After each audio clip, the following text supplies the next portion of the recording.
안녕하세요, 구독자 여러분. 저는 여러분들의 선배이자 고려대학교 대학원생인 김동현입니다.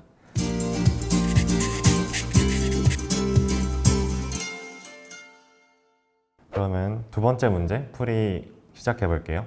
이 지문을 한번 읽어 보겠습니다.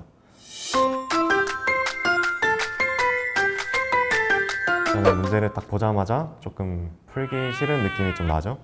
우선 문제를 보시면은 단위가 너무 많이 있어요. 밀리미터도 있고 뉴턴도 있고 또 밑에서 밀리미터 또 나오고, 그리고 이 마지막에는 뉴턴 퍼 미터 제곱으로 앞에 단위랑 맞지 않는 그런 모습을 보이고 있습니다. 여러분들이 공대 문제를 좀 무서워하시는 이유 중 하나가 이런 식으로 단위가 되게 많이 등장하기 때문일 수도 있는데요.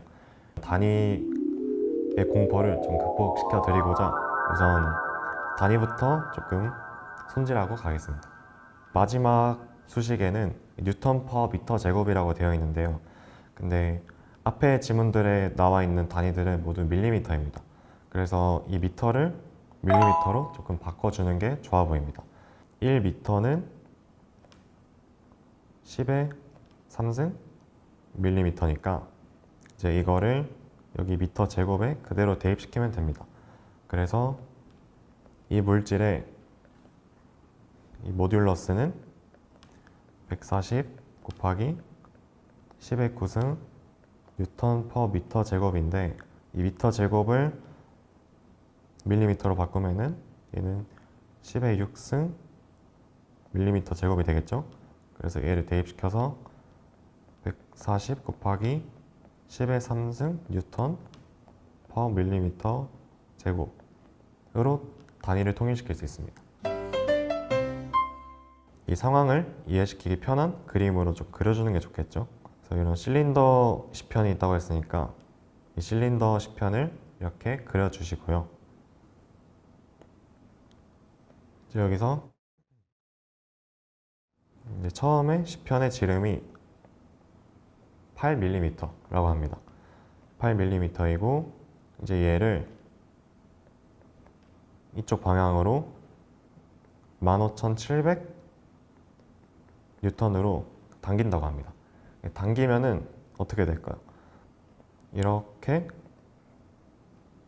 늘어나고 이 반지름은 줄어드는 모양이 되겠죠.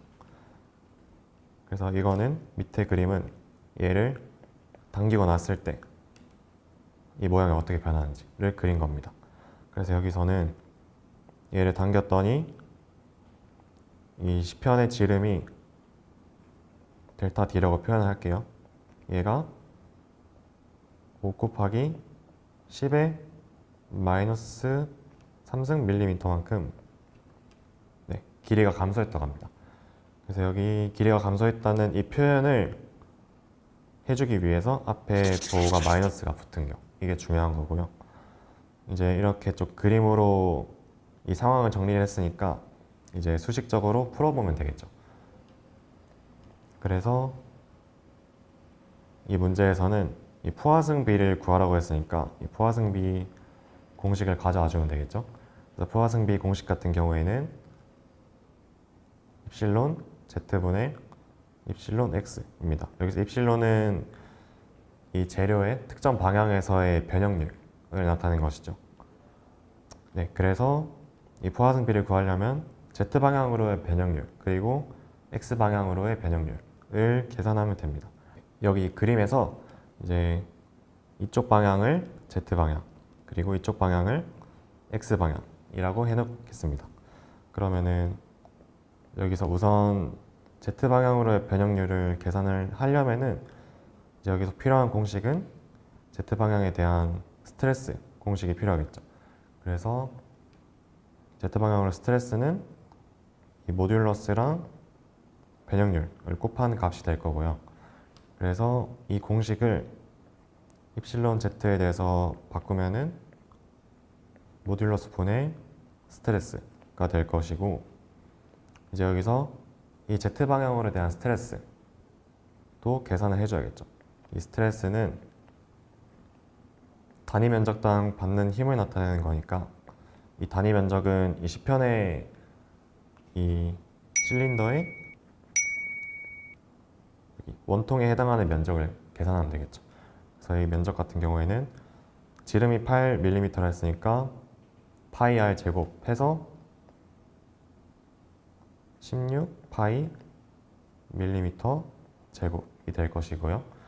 그 다음에 15,700 뉴턴으로 당겼다고 했으니까 15,700 뉴턴을 위에 놓으면 되겠죠. 네, 그렇게 이런 식으로 이 Z 방향으로의 스트레스를 나타낼 수 있고요. 그래서 입실론 Z를 마저 구해보면은, 그러니까 모듈러스는 그러니까 저희가 이렇게 밀리미터로 값을 환산해 놨으니까 이 값을 사용하면 되겠죠. 140 곱하기 10의 3승 뉴턴 퍼 제곱 밀리미터가 될 거고요.